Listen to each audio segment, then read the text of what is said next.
Ensuite, on a vu est survenu ce qu'on va appeler les virements bancaires. Les virements bancaires. Après les virements bancaires, vous avez également les cartes bancaires.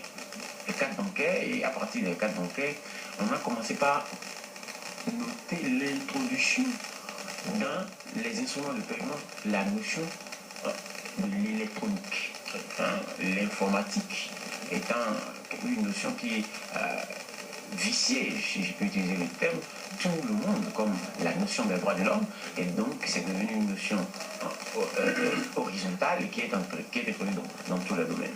Donc après les cartes bancaires, vous avez maintenant la monnaie électronique. La monnaie électronique. Et la monnaie électronique, vous voulez dire que la monnaie électronique, c'est un moyen de paiement moderne. Voilà, c'est une instrument qui est différent des moyens classiques, qui est différent des moyens classiques. Pour parler de la monnaie électronique, on peut le définir de deux manières. D'abord, il y a ce que l'on comprend de manière large de la monnaie électronique. La monnaie électronique serait alors en ce moment tout moyen, toute l'utilisation de l'électronique pour conserver la monnaie sous forme d'espèces, et le billet de banque qu'on a, et sur un support électronique, et à l'utiliser pour éteindre des dettes. Et donc on la passe ce soir de façon à avoir des billets de banque dans des sacs ou dans des valises. Non, on ne fait pas comme ça. Et donc nous allions déjà avoir votre smartphone, avec une carte bancaire, vous l'utilisez. Et donc tout support électronique, le support électronique en lui-même, à base des moyens de paiement classiques. Et donc nous allons parler de monnaie électronique. Donc c'est le support qui permet de donner le nom de monnaie électronique. Mais de façon stricte, sur le plan strict, la monnaie électronique est définie de manière indépendante à l'électronique. C'est défini de manière indépendante à l'électronique. C'est comme une carte bancaire que vous avez sur votre smartphone. D'aucuns diront que c'est la monnaie digitale. Et donc avec votre smartphone, vous allez payer, vous transportez cela. Et donc c'est vrai que l'électronique est à la base, mais c'est indépendant de l'électronique. Vous l'avez, donc même si vous n'avez pas le réseau, vous pouvez l'utiliser et donc alimenter pour payer vos dettes ou non. Mais on oppose de façon classique les moyens de paiement aux moyens de crédit.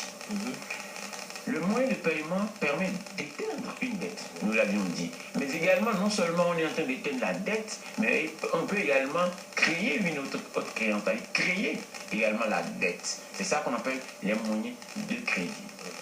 Les moyens de crédit, ce sont les lettres de change, et donc par lesquelles les banques vous aident à ouvrir des lignes de crédit, et donc à également opérer des crédits, quitte à eux d'avoir des bénéfices là-dessus. Et donc, l'activité de la monnaie électronique est une activité commerciale. C'est une activité commerciale. Justement, quand on fait usage de la monnaie électronique, quel problème juridique ça peut poser? Le premier problème est pratiquement le problème fondamental que cela pose, c'est la question de la vie privée, le respect de la vie privée. Parce que, je vous ai dit, c'est une monnaie digitale et donc nous avions aujourd'hui les smartphones qui pullulent. Et donc, avec les smartphones, alors, si l'émetteur a les informations sur vous, sur votre monnaie qui vous aide à payer, la plateforme qu'il utilise peut accéder à d'autres informations sur votre smartphone. Et si on peut accéder à d'autres informations sur votre smartphone, ça veut dire qu'on peut vous envoyer des logiciels espions et donc avoir décodé tout votre smartphone et accéder à des informations confidentielles. Peut-être que vous avez des photos très compromettantes sur votre smartphone et donc on peut y accéder et là votre vie privée et donc votre honneur est en jeu. Et donc c'est le véritable problème que ça pose.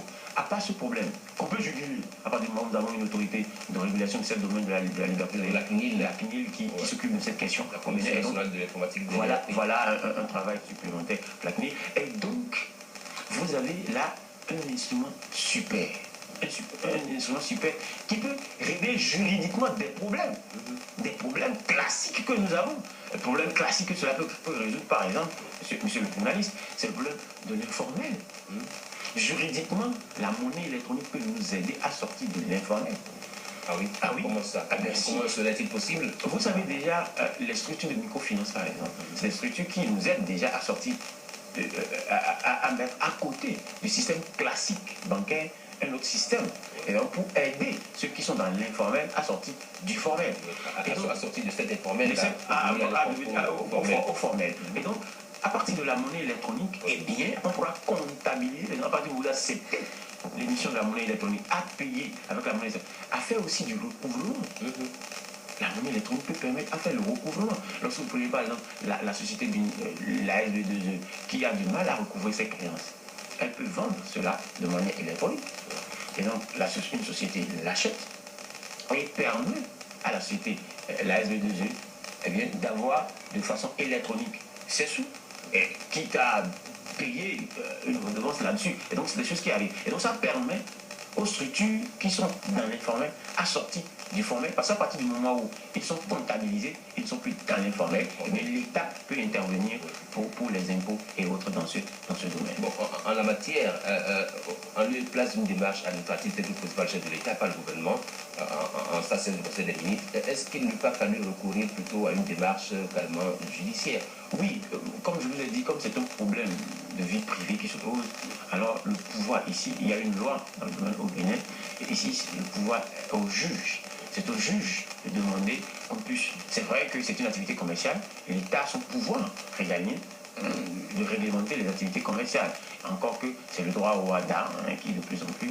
Et dans ce domaine, c'est plutôt une norme communautaire, le l'UEMOA, qui réglemente. Et donc vous avez le règlement 008-05-2015 qui régit les conditions de modalité, les conditions et modalités d'exercice des activités des émetteurs de monnaie électronique. Et donc c'est cette réglementation communautaire qui régit la question, mais l'État peut également venir compléter cette réglementation communautaire dans ce domaine. Et donc, lorsque ça a rapport à la vie privée, c'est surtout le pouvoir judiciaire qu'il faut interroger afin de faire ce genre de contrôle. Merci. Merci, monsieur le journaliste. Et moi, je vous dis merci. Merci. On se retrouve la prochaine dans les sports.